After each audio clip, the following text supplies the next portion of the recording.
by the hand of Benaiah the son of Jehoiada. And unto Abiathar the priest said the king, Get thee to Anathoth, unto thine own fields, for thou art worthy of death. But I will not at this time put thee to death, because thou bearest the ark of the Lord God before David my father, and because thou hast been afflicted in all wherein my father was afflicted. So Solomon thrust out Abiathar from being priest unto the Lord, that he might fulfill the word of the Lord, which he spake concerning the house of Eli and Shiloh. Then tidings came to Joab, for Joab had turned after Adonijah, though he turned not after Absalom. And Joab fled into the tabernacle of the Lord, and caught hold on the horns of the altar. And it was told King Solomon that Joab was fled into the tabernacle of the Lord. And behold, he is by the altar.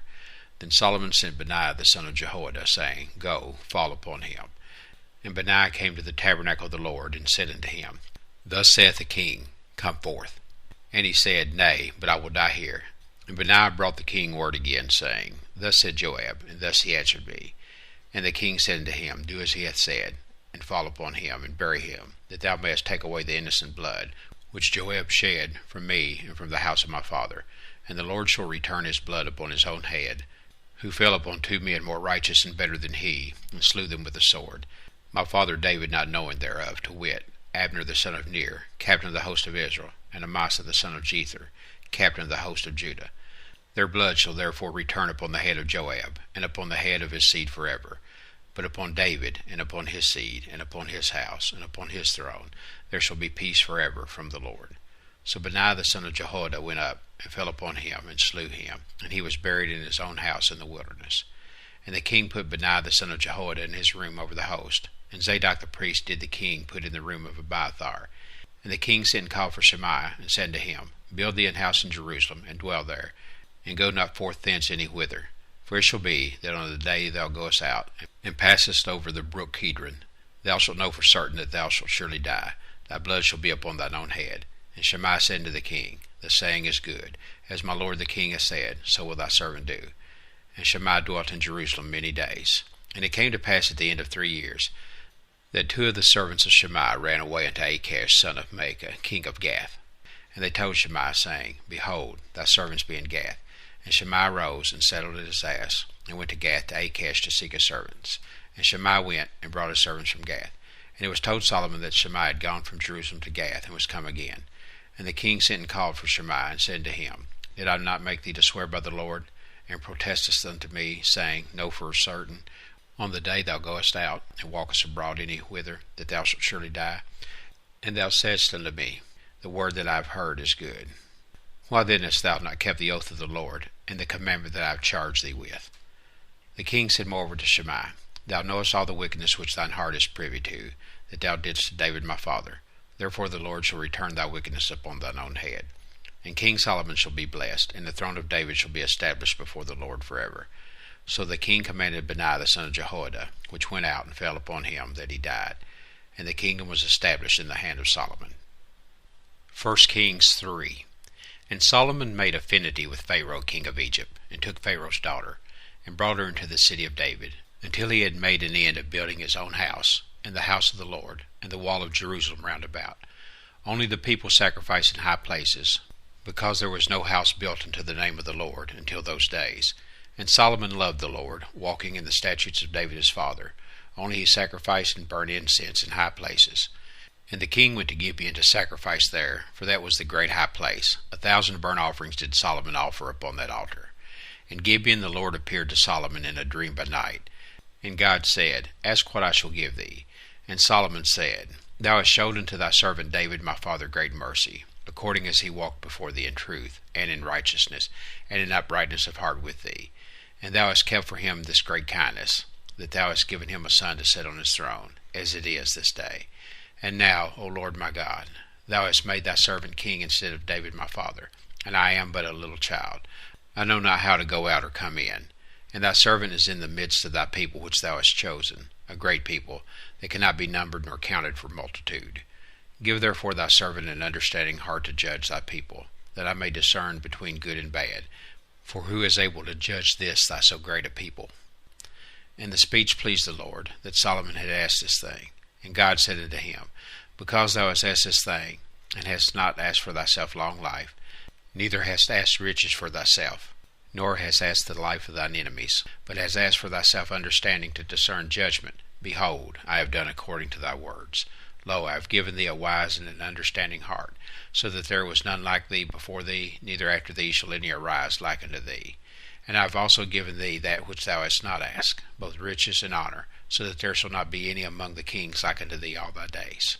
And if thou wilt walk in my ways, to keep my statutes and my commandments, as thy father David did walk, then I will lengthen thy days. And Solomon awoke, and behold, it was a dream. And he came to Jerusalem, and stood before the ark of the covenant of the Lord, and offered up burnt offerings, and offered peace offerings, and made a feast to all his servants. Then there came two women that were harlots unto the king, and stood before him. And the one woman said, O my lord, I and this woman dwell in one house, and I was delivered of a child with her in the house. And it came to pass the third day after that I was delivered, that this woman was delivered also, and we were together. There was no stranger with us in the house, save we two in the house. And this woman's child died in the night, because she overlaid it. And she arose at midnight, and took my son from beside me, while thine handmaid slept, and laid it in her bosom, and laid her dead child in my bosom. And when I rose in the morning to give my child suck, behold, it was dead. But when I had considered it in the morning, behold, it was not my son, which I did bear. And the other woman said, Nay, but the living is my son, and the dead is thy son. And this said, No, but the dead is thy son, and the living is my son. Thus they spake before the king. Then said the king, The one saith, This is my son that liveth, and thy son is the dead. And the other saith, Nay, but thy son is the dead, and my son is the living. And the king said, Bring me a sword. And they brought a sword before the king. And the king said, Divide the living child in two, and give half to the one, and half to the other. Then spake the woman whose the living child was unto the king, for her bowels yearned upon her son. And she said, O my lord, give her the living child, and in no wise slay it. But the other said, Let it be neither mine nor thine, but divide it. Then the king answered and said, Give her the living child, and in no wise slay it. She is the mother thereof. And all Israel heard of the judgment which the king had judged, and they feared the king, for they saw that the wisdom of God was in him to do judgment. 1 Kings 4. So King Solomon was king over all Israel.